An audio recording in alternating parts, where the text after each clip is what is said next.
So I want to thank, to join us on this In Conversation program, a series, two very special people, Senator Linda Frum and David Frum. Each of them are individually known by their own accord. Linda is a journalist, a senator, a beloved member of my congregation, and a friend. David, you're also a friend because you're a sibling of a friend.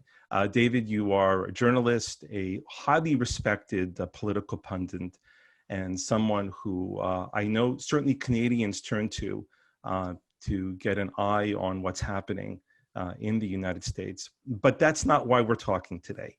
I want to talk more about peopleness and, the sense of the people we are, and get, as I shared with Linda a little bit earlier in our green room conversation, about the story each of you carry that have brought you to where you are today. David, I woke up this morning and like Linda, I'm addicted to my Twitter feed. So I saw that today was the English yard side of your mother. Birthday. Pardon? Birthday. Oh, her birthday, excuse me. Oh, no, that's what I meant. I'm sorry, of her birthday. And I also noted, if I'm correct, that the airing of this interview, which is on Rosh Hashanah, is the Hebrew birthday of your mother. If I remember correctly, that her mother, Florence, made a particular note to cross the border into the United States that she would be born in the United States. So I guess the question I have for the two of you, and you can take turns answering it or just hand it to one or the other, is given where the United States is today, do you think your grandmother would do the same? Yeah, actually, I will just add, and the reason why our mother's birth during the high holidays in 1937 is an interesting detail about her biography, is that our grandmother was so committed to ensuring that her daughter had American citizenship. I should say that they lived in Niagara Falls, Ontario, the family. My grandmother was, her family was from Niagara Falls, New York. My grandfather was Niagara Falls, Ontario. They met and she moved to Canada, my grandmother, and my mother was their first child. And my grandfather's family was very observant, more so than my grandmother's. And so while they understood she wanted to give birth to her baby on the US side, because it was the high holidays, they made her walk across the border because obviously that was important to their observance. Yes. So the fact that my grandmother did that while in labor, it speaks to how profoundly important this was to her, that was the level of sacrifice she was prepared to make in order to ensure that this this child had this citizenship. And our grandmother, Florence, lived after she got married, she was around 24, she lived to the age of 91. She spent the rest of her life in Canada, but she never became a Canadian citizen. And she was extremely proud of being an American. And I think she always voted, David, right, in the American elections. And absentee ballot, yeah. Yeah, she was her American identity was really crucial to her. And I think, and now I'll pass it to David, I think, because now David's an American citizen, I think that David and my grandmother Florence would have had the exact same emotions right at this moment about how it feels to be an American. So, David. Well, so I gave you all these high-minded answers. I'll give you a more pop cultural answer to this one. I'm going to quote the comedian Dave Chappelle, who was asked about what's America like right now, and he said it's a really good party with a really bad DJ. And I think one should not. The Trump presidency has exposed many long-term weaknesses in American society, but it shouldn't blind us to the many great strengths.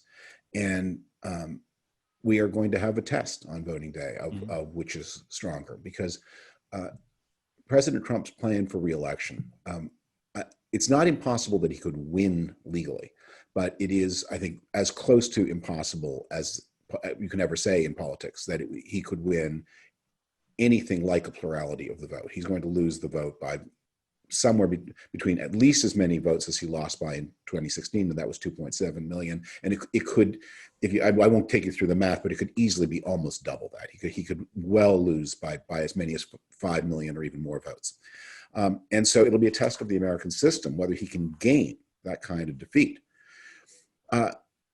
And it's an especially important test for the American system because, in parliamentary countries, you can always lose the popular vote. Justin Trudeau got fewer votes than Andrew Scheer did in the last Canadian election.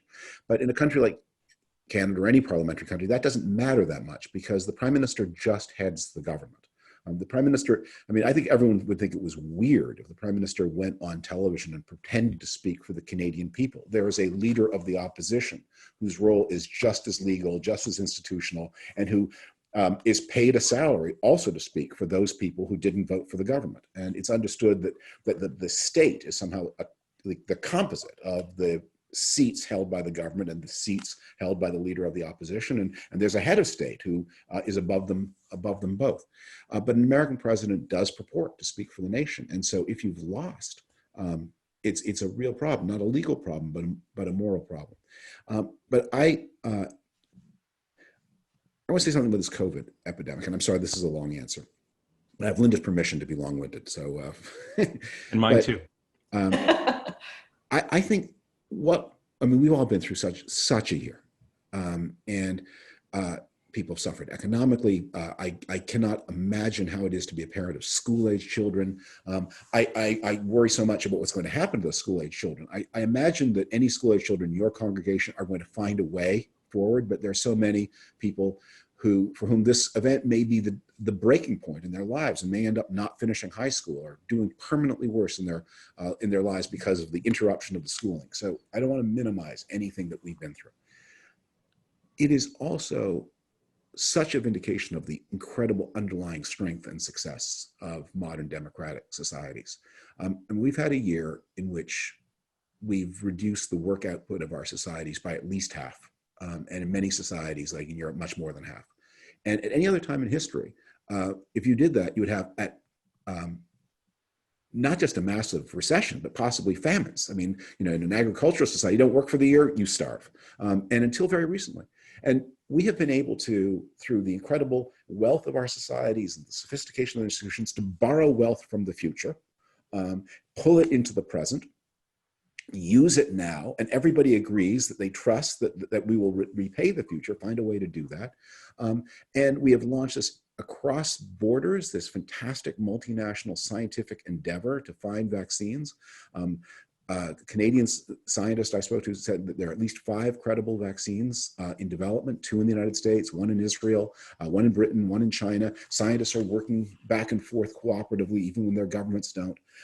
There is so much about what we've been through that is a test to all that is right in our society, even as we in our daily lives experience so much that is wrong. Yeah, life requires to live as Kierkegaard, looking backwards, but moving forwards. It requires a strong macro to understand, not to get buffeted by the silly winds that come out of the mouths of silly people. It's a challenge. There's no question. So your mother in utero was walked over the border to find her way on Rosh Hashanah to bring it to the world. And it's such an interesting idea because as you may in fact know, the 2 Torah readings chosen for Rosh Hashanah deal specifically with the birth of children. The great Jewish story, which I know you both feel, as we would say, mit the kishkas, like inside of ourselves, is a story of bringing children into the world and seeing to it that our children have better and they do better, that they understand how to find better versions of themselves too. With that in mind, I did a little bit of research on the 2 of you. In particular, that's where I got some of my information. David, I also read the beautiful eulogy that you wrote for your father, Murray. Oh, thank you. And I had the honor, not so much the pleasure of being at the Shiva with the 2 of you. I wanted to ask you, because the way you both describe the marriage of your parents, I wonder what kind of lessons would you give your children about marriage drawing on their experience together? Well, I mean, one of the things that our parents, who were married about 30 years before our mother died extremely prematurely at the age of 54, but they had a very happy, very harmonious marriage, but they were very humble about it and would say that it was a tremendous stroke of luck that it had gone so well, because my mother was 19, almost 20 when they married, and my father was 26. And my father would famously say marriage is a lottery and you have to hope that you win, but that it's unpredictable, and things can happen in a marriage, and well, things do happen and events happen. And so one of the lessons was, the humility that they had, that it wasn't that they were better at it than other people, and that's why it went well, but that the things that it was just sort of a happy, fortuitous pairing that could easily not have been, just as easily not have been. So, and I've been divorced. And so I think that was very comforting to me to know that, you sometimes you don't get it right. And then luckily, happily, I did get it right when I did it the next time. But I was able to get through that experience because of this humility that my parents had, and that they helped me feel. And then there was, my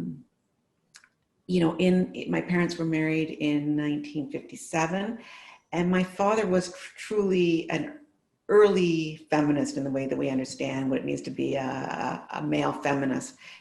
He was our mother's biggest booster and supporter. He very much wanted her to have a career. He would say that when they were newlyweds, again in the late 50s, and he was a new dentist with a new practice, that he was slightly embarrassed about his wife working, and that was the mentality at the time, that he had to get over that he had to say to people, my practice is going well, I don't need my wife to work, but she wants to go work. So they weren't immune from those kinds of thoughts at that time.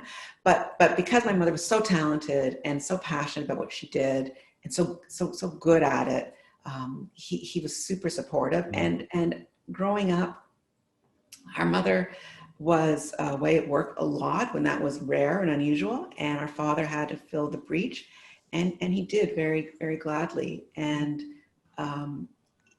he wasn't necessarily naturally disposed towards being that kind of hands-on father. In fact, he wasn't, but he did it. He did it anyway, and he did it as much out of love for our mother as he did out of love for being hands-on, an active father. That was actually not what it was that motivated him. It was really that he wanted to do everything he could to support our mother. Yeah.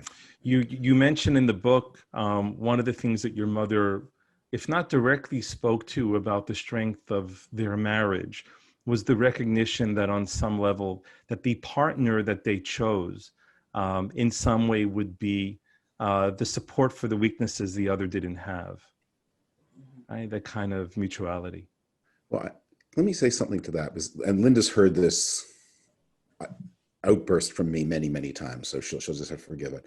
But a lesson I took from watching our parents was, we use the phrase, when we want to describe a successful marriage, we'll often describe it as a good marriage, and which is really a term form that blends two ideas: the personal, the subjective, a happy marriage, and the objective, the social, a marriage that does good. And I think when people are thinking about marriages, they often are very focused on the subjective. But one of the tests of the success of a marriage is not just its effect on the two people inside the marriage, but on the world outside, the children. Of course, the children, but the extended family, the community, and truly one of the things that made my parents' marriage a good marriage in that broader sense was they were not in it just for themselves. And I think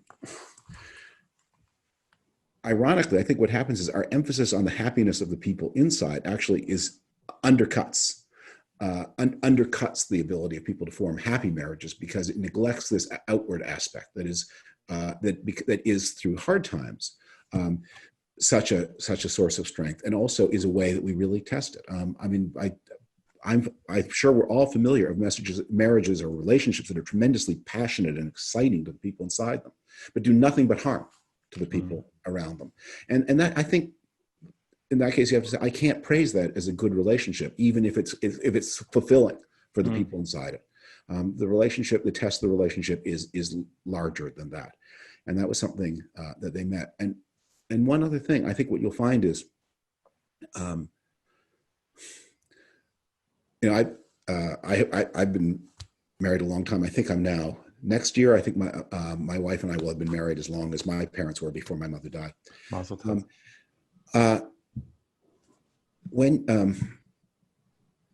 So people will ask you, how do you do it? And they then focus very much on making the correct choice, finding the right partner. And that's, I think, just a fool's errand, because the whole point is you're going to end up married to a completely different person than the one you chose. And you yourself will be a very different person from the one you were. So these are two targets moving in time and evolving and changing in time. And changing sometimes not just because of internal things, their own psychic development, but because of external events. One gets sick or suffers a disability. A child is born who is more challenging than the family expected. And that external event changes the people inside in different ways. So how do people do it? Is because they are embedded in communities to which they feel larger obligations. And so I think marriage ceremonies recognize this, but I think that would be my question to anyone contemplating marriage at the beginning is, how do you see this working out in relationship to all the other people in your life? Will this bring, will this in some way make the world around you a better place? And if you can answer yes to that, then you'll be able to overcome all the inescapable changes inside and the inescapable adversity you're going to face.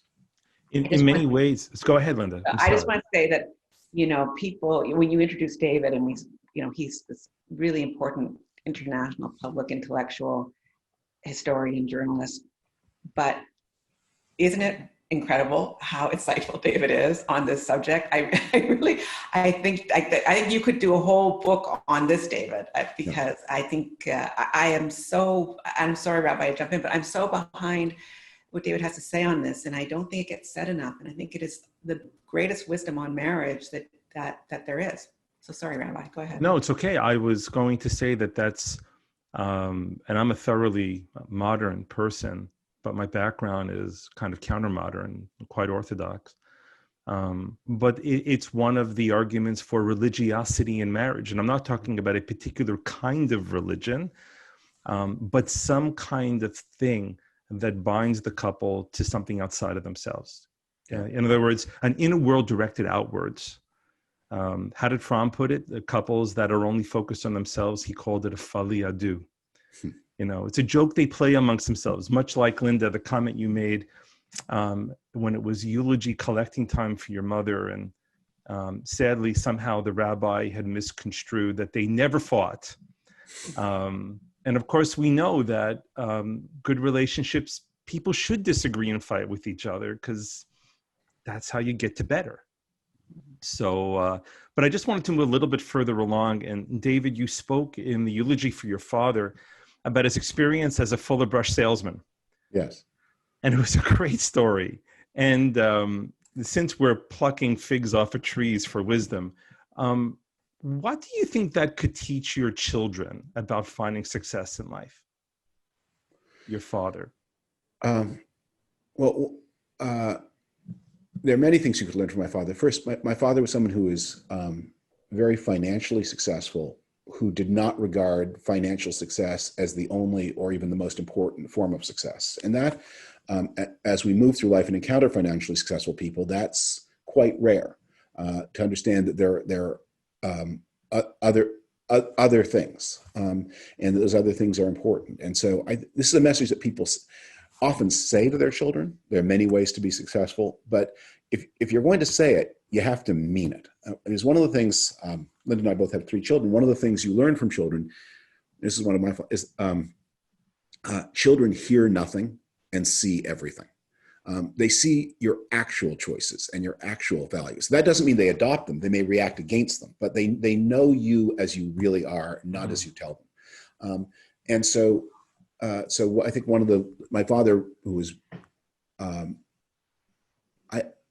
I think his parents would dislike it if you had said they were poor, because by the standards of their immigrant community in the middle of the Great Depression, they had a store, they had clothes, they were able to give to others. They were not poor by the standards of their time and place, but certainly by the standards of, you know, the success that has come to the Jewish community later and our economic development, it would seem very hard pressed. So he was determined to have financial security and stability, but he never made money the test of all things. And I think what he also learned was from the Fuller, the story he would tell about Fuller Brush was that Fuller was an actual person, by the way, and was African-American, which is something that is not widely known. In fact, he was one of the first self-made African-American millionaires of the early 20th century. But he had a method of sales, and he had a formula, and there were 3 steps. And so the Fuller Brush, it was like a lot of selling. It was kind of a cult, and Fuller described a certain way to do it. And my father figured out, well, the products actually were genuinely really good and much better than you could get at. So if I can interrupt, just so that the people who listen know, the system was you made the introduction, then you went back and dropped off a catalog. No, sorry, you made the introduction, dropped the catalog. Then I think you came back to take the order, and then you made the delivery. Something like that. Yeah, but your father short-circuited entirely. Right, and he said he found a different way to do it, and one of his lessons was, you know, any system, even the successful ones, you should always think for yourself how the system operates. And that was how, as a businessman, he broke a lot of rules. I mean, he always got to the office late. He was never every other successful business person I know gets to the office like at 7, and he would roll in about 9:30. But in part that had to do with, well, maybe that was his kind of internal clock too. But if I remember, your mother would get home late, and they always made a point of having dinner together. That's right. And it would be these long, winding, late evening dinners that they would enjoy together. So what a beautiful story.